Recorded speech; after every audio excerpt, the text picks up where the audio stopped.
Fala pessoal, tudo bem? Nós estamos aqui com o Beto do Investido Sem Fronteira. O Beto é um expert em investimentos, pessoal, não só Brasil, mas Estados Unidos. Eu fiz questão de convidar ele aqui para participar dessa conversa aqui, desse Resenha Digital. Eu tenho certeza que ele tem a agregar muito, inclusive sigam ele no Instagram, eu estou colocando aqui embaixo o Instagram dele e também o YouTube, pessoal. Ele traz muita informação bacana, relevante. E o Beto está no caminho aí da aprovação do CNPI, então é um cara que conhece muito, já passou a primeira fase aí do conteúdo brasileiro, mas não tenho dúvida que ele vai tirar esse CNPI rapidão aí. Conheço o Beto há muito tempo, pessoal, lá de Campo Grande, né?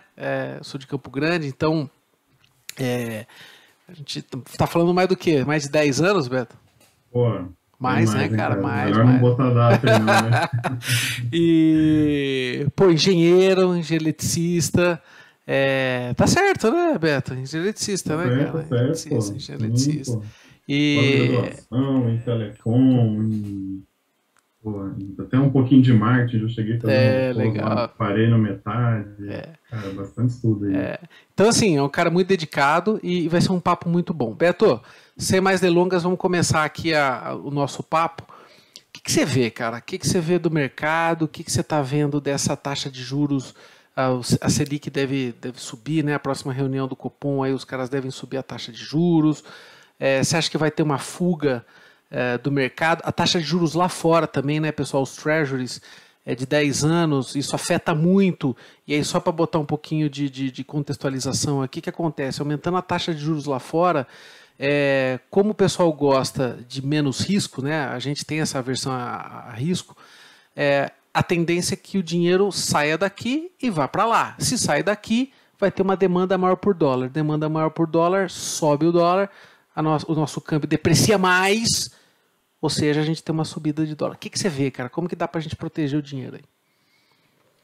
Cara, antes de mais nada, obrigado aí pelo convite. Eu te admiro demais aí, também assisto suas aulas aí. Legal. LinkedIn, acho show de bola, muito bacana.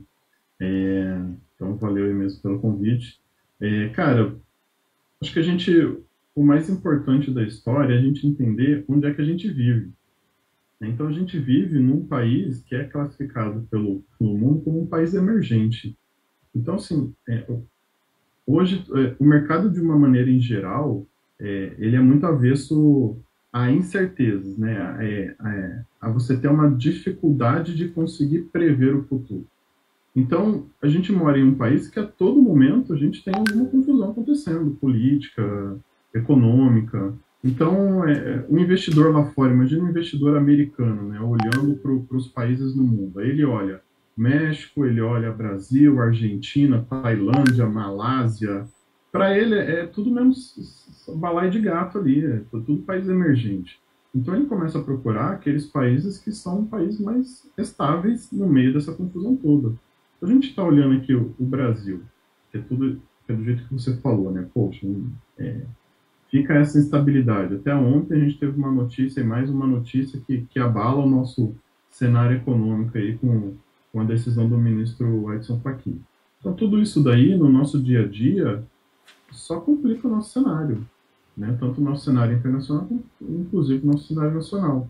Então, quando eu comecei a estudar mercado financeiro, a gente viu que, tinham vários produtos. Eu tenho até aqui um slide, deixa eu até compartilhar esse slide aqui. Acho que fica fácil a gente ver os produtos envolvidos, né? Acho que é o primeiro passo. Joia. Mas enquanto você vai compartilhando aí, esse ponto que você comentou é muito interessante, porque realmente essa aversão ao risco leva à fuga de capital local, né? Então, o gringo que vem para cá, o fluxo volta, né? Com certeza. Ou ele não vem, ou ele vem, fica um pouco, vê como é que é e volta. Então, assim, hoje no mercado financeiro, quando a gente olha... Tá conseguindo ver minha tela aí? Vejo. Quando a gente olha o volume de produtos que a gente tem no mercado financeiro, a gente tem, né? Quando a gente fala em renda fixa. Cara, Tesouro, CDB, poupança, LCI, fundo de investimento, letra de câmbio, CRI, debêntures. Então, assim, tem uma série de investimentos relacionados à renda fixa. Quando a gente olha a renda variável, a gente também tem uma outra gama gigantesca de produtos. Então, a gente tem, falando de ações, né, ou estoques, que são as ações que são no mercado externo, né, no mercado americano, por exemplo. Tecnologia, commodities, varejo financeiro, saúde, assim, uma gama gigante. Fundos imobiliários, REITs, também uma gama gigante. ETF, outra gama gigante. Então, assim, a gente tem um universo de produtos para serem investidos, cara, que é complexo, não é qualquer um que consegue analisar e investir. Mas a gente está num cenário, num momento da nossa economia, que todo mundo precisa estudar esse mercado de renda variável. Não tem como. As pessoas precisam entender que o dinheiro faz parte do nosso dia a dia.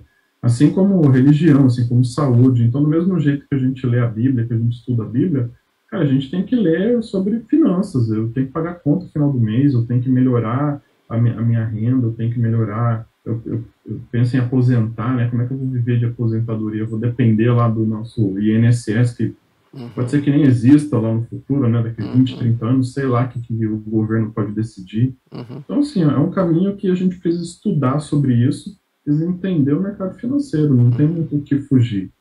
E quando a gente olha, né? Voltando à história do mercado externo, né? Quando a gente olha, por exemplo, né? Isso aqui é um outro gráfico que eu acho bem legal também. Aqui mostra o tamanho dos mercados no mundo, né? Então, a gente percebe que, por exemplo, o maior mercado do mundo, o mercado americano, né?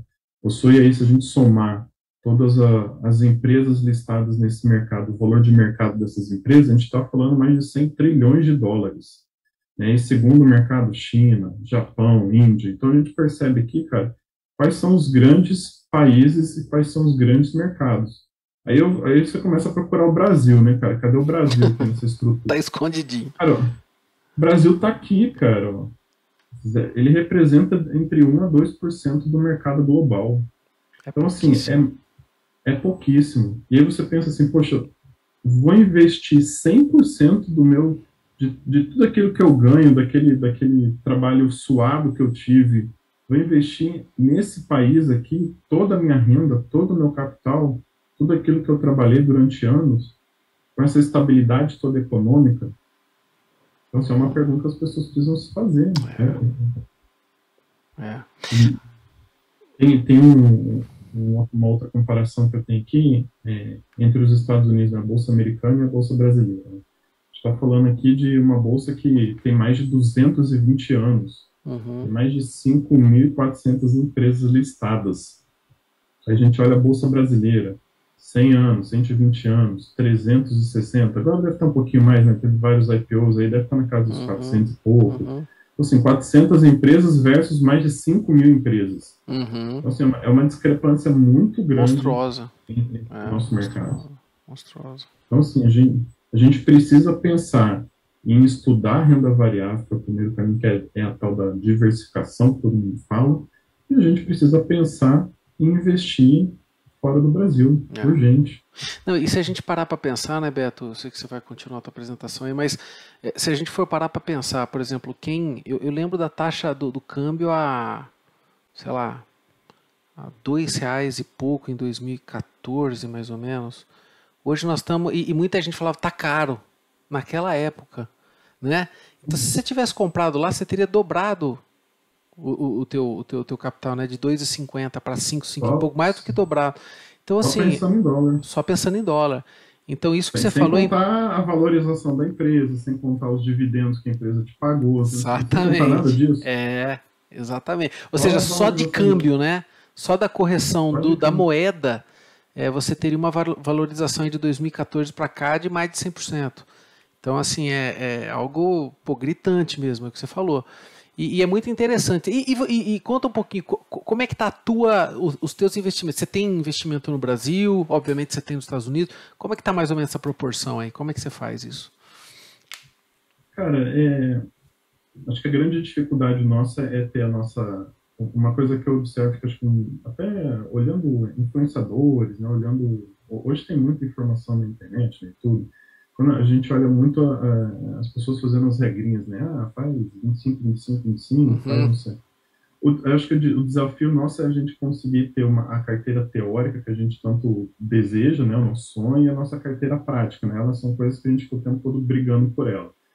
A minha ideia não era, por exemplo, ter tanta exposição aos Estados Unidos. A minha ideia era ter algo entre 15% e 20% da minha carteira no mercado americano, né? Então, até porque toda a minha vida está aqui no Brasil. Então, acho que faz sentido a gente não ter tanta exposição ao mercado americano.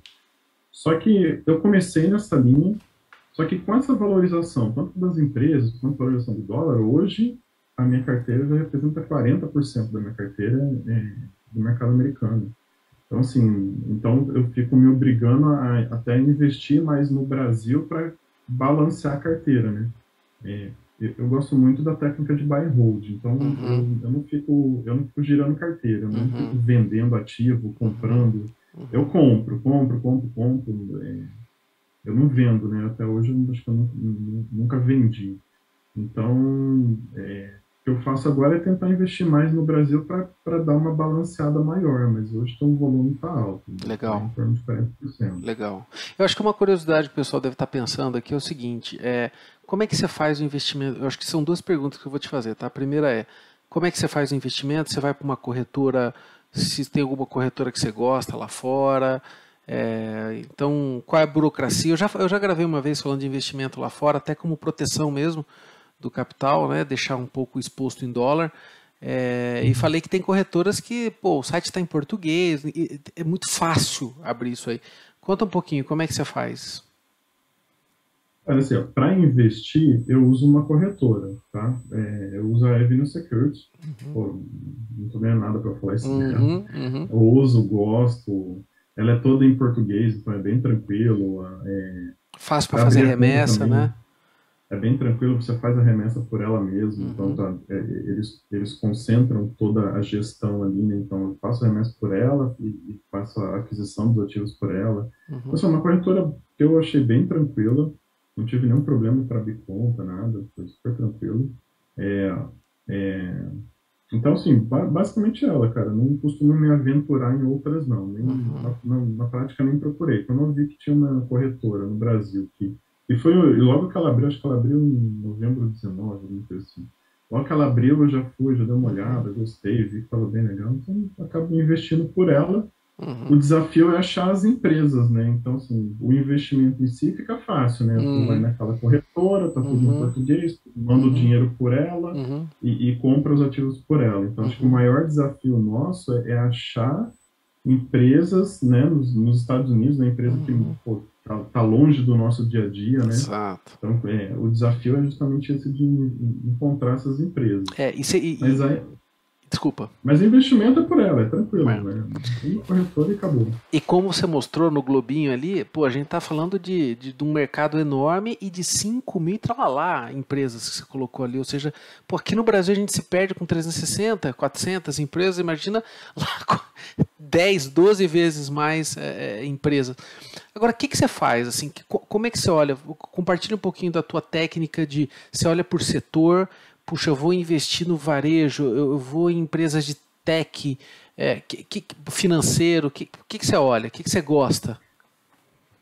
Vou mostrar um gráfico aqui. Eu sou muito visual. Não, perfeito. Então, assim, eu também. Eu gravo muito os vídeos, eu mostro tudo, cara. Como eu sou pessoal, muito segue visual, o Beto, pessoal. Vai no Instagram dele, vocês vão ver que tem muita informação bacana. Ele está sempre atualizando, diariamente. Então é muito legal. Aqui, cara, falar um pouquinho de índices. Vamos começar por aqui, que eu acho que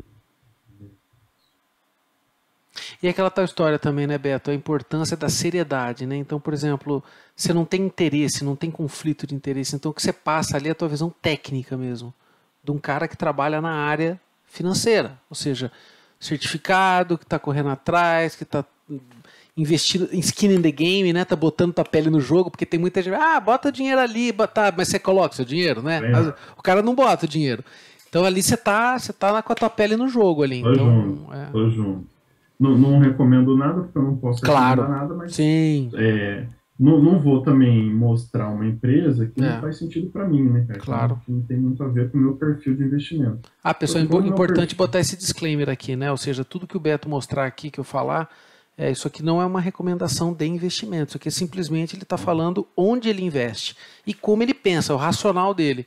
Se você achar que é interessante, você toma a sua decisão. Então, né? Só deixar claro isso. Exatamente. Por isso que é importante a gente estudar sempre, né, cara? Estudar, ouvir outras pessoas, lógico, eu também ouço vários influenciadores, estudo relatórios de caso de análise, mas no final das contas eu faço meu estudo. Claro. Então, acho que o primeiro ponto é a gente entender assim, uma coisa que eu gosto muito são índices, né?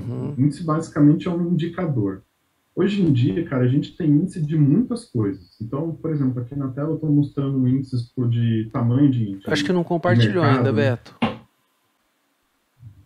Então, aqui a gente tem índices, cara, para vários temas diferentes. Então, a gente está falando tamanho de empresa, setor de tecnologia, setor de saúde, setor de inteligência artificial, até países, né? Tem índice que mede país, né? Por exemplo, o Ibovespa, ele é um índice do país Brasil, né? Então, ao invés de você investir nas empresas brasileiras, você poderia investir nesse índice, por exemplo. Blockchain, FANG, commodities. Então, assim, eu costumo olhar de modo em geral isso aqui e costumo analisar duas técnicas que eu gosto de fazer primeiro.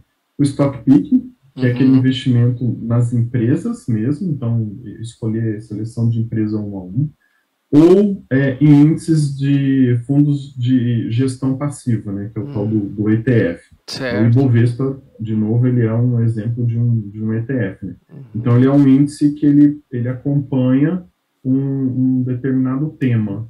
Então, não tem nenhum gestor ativamente tentando performar melhor que aquele tema. Ele replica aquele tema. Então, eu gosto muito dessas duas estratégias.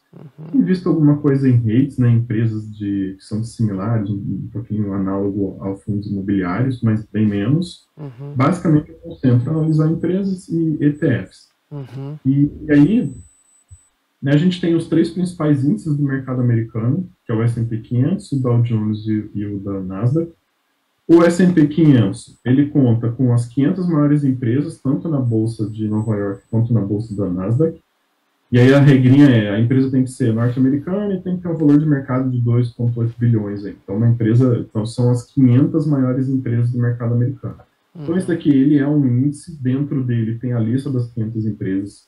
A gente tem o índice Dow Jones, que tem as 30 maiores empresas também, e aí a diferença é que ela tem que ser norte-americana, mas ela tem que estar líder do seu segmento de mercado. Então, também é um índice que tem uma lista de empresas, e tem a Nasdaq, que são basicamente todas as empresas listadas ali na Bolsa da Nasdaq. Então, eu comecei a fazer minhas análises olhando esses índices, olhando as empresas dentro desses índices. E aí eu comecei a estudar e descobri que uma coisa que não tem muito aqui no Brasil, né, que são empresas centenárias, né? Então, eu comecei a estudar empresas aqui dentro, por exemplo, Dow Jones. Cara, tem empresa que tem mais de 200 anos de vida.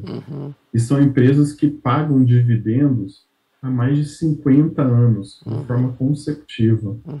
Então, eu comecei a olhar esse mercado e falei, pô, legal, eu gosto de investir em empresas individuais, eu gosto de índices, tem empresas que são extremamente consolidadas no seu mercado, gosto de empresas que pagam dividendos, né? Estou pensando na minha carteira aqui para aposentadoria, eu gosto de empresas que pagam dividendos. Então, eu comecei a pincelar dentro desses 2 índices, principalmente, empresas ali dentro. E ali a gente começa a tomar surpresa, né? A gente começa a encontrar empresas como Johnson & Johnson, 3Ms, Procter & Gamble. Então, assim, cara, são empresas que só assim, cara, a empresa está nos Estados Unidos, mas quando você vai no mercado, você compra produtos delas. Você pode nem estar percebendo isso, mas você compra. Então, cara, eu comecei a falar, pô, se eu já compro o produto dessa empresa e eu gosto do produto dessa empresa, por que não investir nela? Legal. E aí comecei a procurar as empresas um pouco mais voltadas para principalmente esses 2 índices. Ou seja, Beto, só para o pessoal entender aqui, o teu stock picking, então, ele é baseado em olhar o que tem nesses índices. Então, você olha na Nasdaq, no Dow Jones, no S&P 500, puxa, que empresas que tem aqui? Aí você tenta entender qual que é o business dela. Opa, Procter & Gamble vende o quê? A Johnson & Johnson vende o quê? Esse cara vende o quê? Eu consumo isso? Consumo. Opa, então é uma potencial empresa para eu colocar na minha carteira, é isso? Aí, isso aí. Quer ver? Deixa eu te. Acho que aqui tem uma telinha bem legal. Tem um site chamado Finvis, que eu gosto bastante dele. Não sei se você já conhece.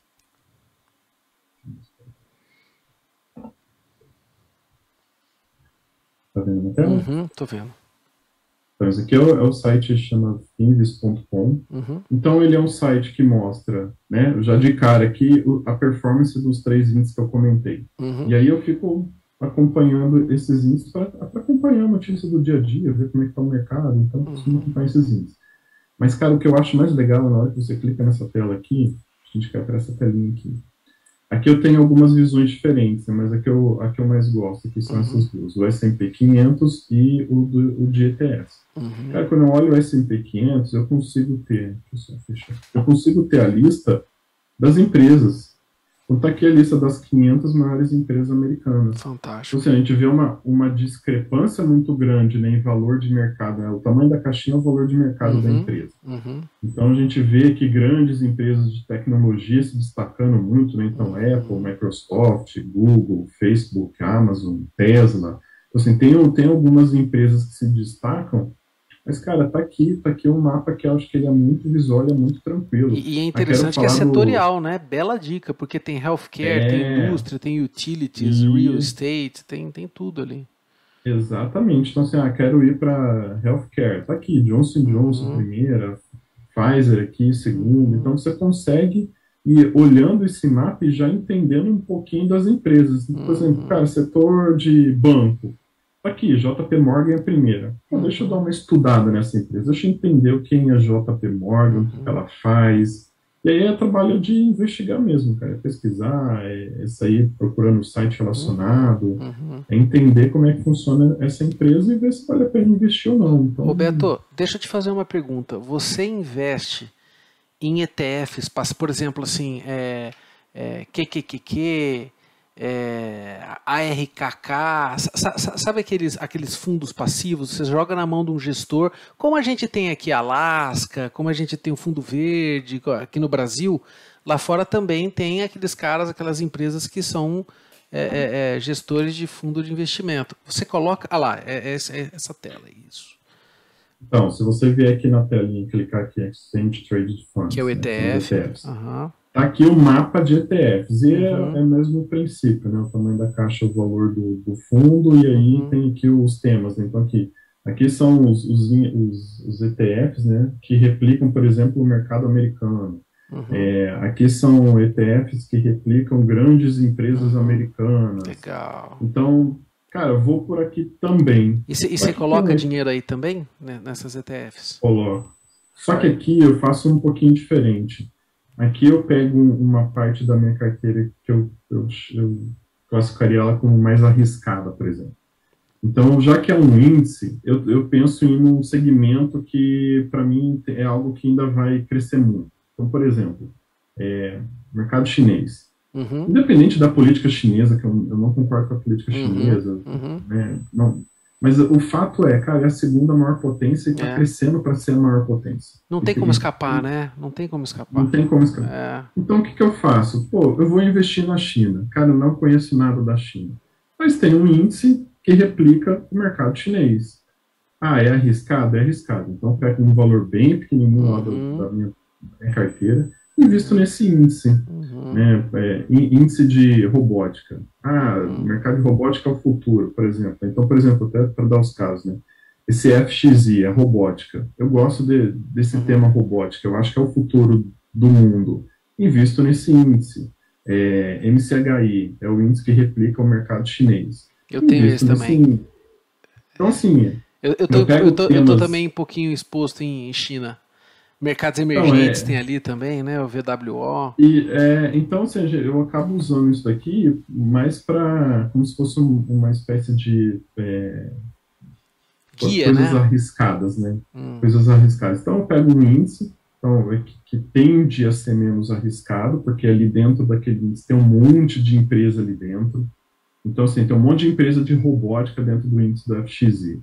Cara, é pouco provável que todas quebrem de uma vez. Então, a tendência desse índice é sofrer menos uhum, com isso. uhum, E visto no índice. Então, eu uhum, acabo usando ele uhum, para Cannabis, por exemplo, também invisto em cannabis através de índices. Então, assim, aproveito temas diversos, né, aqueles temas mais controversos, então eu aproveito para isso. Mas também nada me impede de investir em um índice ali basicão. Então, poxa, um índice que reflita o mercado americano. Tá aqui, cara, esses dois. Tranquilo, né? IVV, então assim, tranquilo, vou investir. Invisto pouco menos, né? Porque afinal de contas eu já faço o stock picking nas ações. Então, esses mais basicões, né, vamos chamar assim, esses mais tradicionais, invisto menos. Mas pode ser uma excelente técnica. Inclusive, ETF foi criado para esse tipo de público. Né? Tem muita gente, cara, os americanos são muito bons nisso. Os americanos são muito tradicionalistas. Então, ele não fica procurando ação lá, aquela classe média alta, né, acima dos 40 anos, 50 anos, eles não ficam procurando empresa, eles vão lá e investem no ETF lá do mercado americano, 2 ETFs e acabou. Passa a bucha para alguém, né? Ou replica, ou você faz uma gestão, um ETF ativo ou passivo, né? Ou seja, você deixa na mão de alguém e fala assim, gerencia esse negócio aí. Acabou. O cara vai lá, fica lá no ETFzinho dele ali no basicão e acabou. E uma coisa importante, né, Beto? As taxas lá fora são muito pequenas comparado, por exemplo, enquanto aqui no Brasil o cara cobra 2,5% para fazer uma gestão, lá é 0,2, 0,3, estou falando besteira? Não, é isso mesmo. É 0,002. Assim, os valores... Justamente porque não tem, né, aquela gestão ativa, não tem ninguém procurando ninguém aqui nos ETFs para bater performance, não tem muito gasto, né? Não tem porquê de ter altas taxas. Então as taxas aqui são extremamente baixas. Né? Quando eu vejo um 0,3 eu já me assusto. Coisa aqui já está meio alto. Já pensou assim, se assustar com 0,3? Aqui no Brasil 0, os caras cobrando 2, cara. 2,5, 3. 2,20, né, que é falado aqui, né? 2%, aí o cara, o outperform, né? Se o cara performa mais do que o benchmark dele, ele vai lá dar uma mordida a mais de 20%.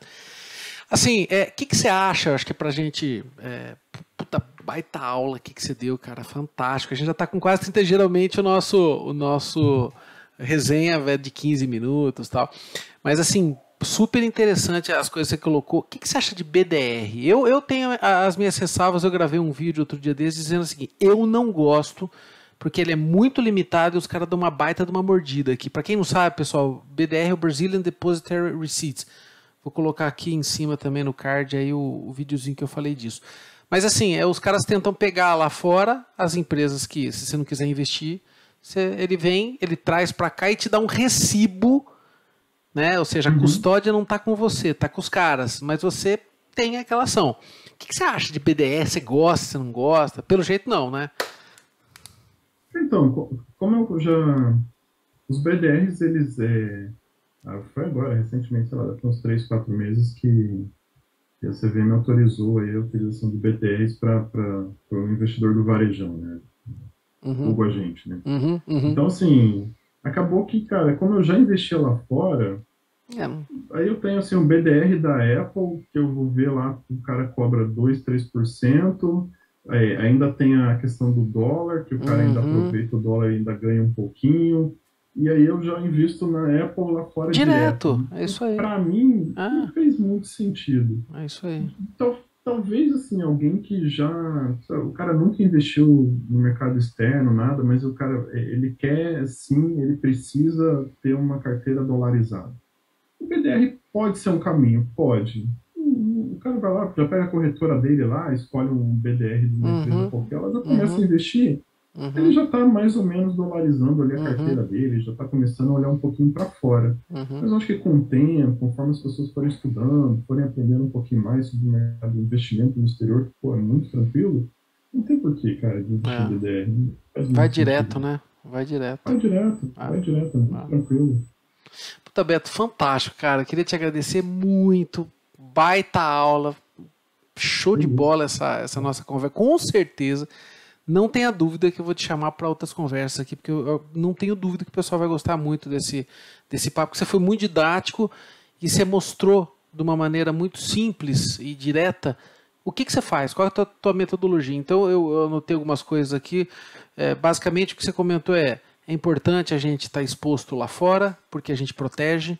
Então, se a gente tiver uma queda aqui no nosso mercado local ou uma desvalorização do câmbio, você consegue proteger lá fora. Segundo o que você falou, você faz o stock picking, né? O stock picking é você escolher as ações ali, você garimpar, aí você entra no Finvis, dá uma olhada no que você quer ali, se baseia no Dow Jones, no Nasdaq e no S&P, olha as ETFs, estuda, né? Porque o pessoal acha que também é assim, eu vou pegar a Coca-Cola, que eu vou investir na Disney. Não, você estuda o case. O que é Disney? O que esses caras fazem? Quanto tempo estão no mercado? Qual que é a filosofia do cara? Tal. Legal, você faz o stock picking. E hoje você está com uma exposição de aproximadamente aí 60-40. 60% local, 40% lá fora. Puxa, fantástico. Fantástico. Baita aulona aqui, viu?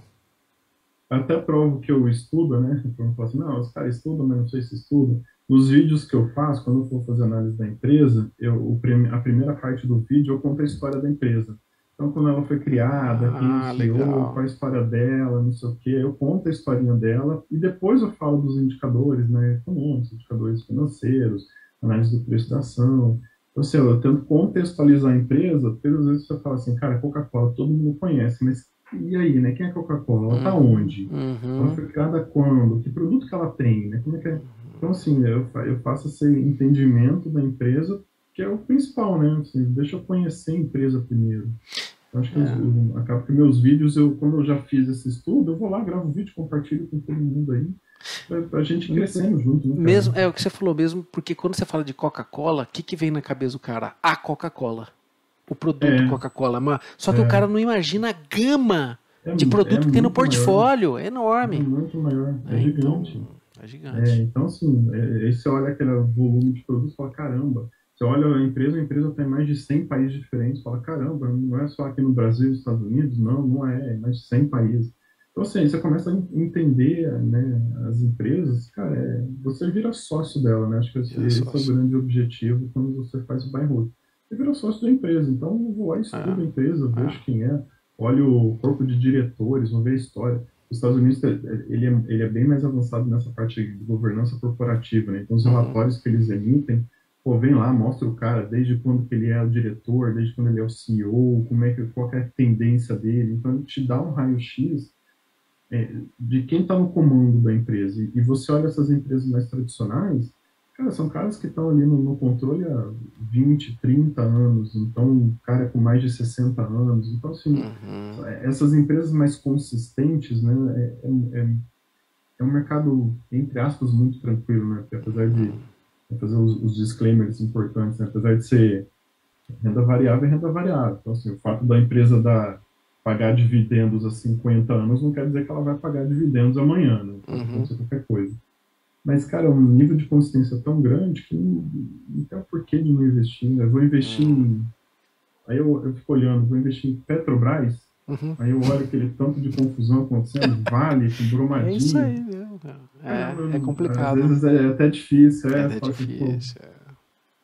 Mas temos que investir no Brasil também, acho que é importante. O Brasil tem um do mercado pela frente. Acho que legal. Tem que ter investimento aqui também, mas, cara, tem que olhar para fora, não tem como. Né? Fantástico. Beto, eu queria te agradecer. Obrigado pela aula que você deu aí, pela exposição, pela clareza das informações. Acho que foi super didático. Pessoal, de novo, sigam aqui, estou colocando o Instagram do Beto e também o canal do YouTube dele. Muito relevante. Todo dia post, ele coloca ali, o tempo todo. Eu tiro o chapéu, viu, Beto? Te falei isso, né?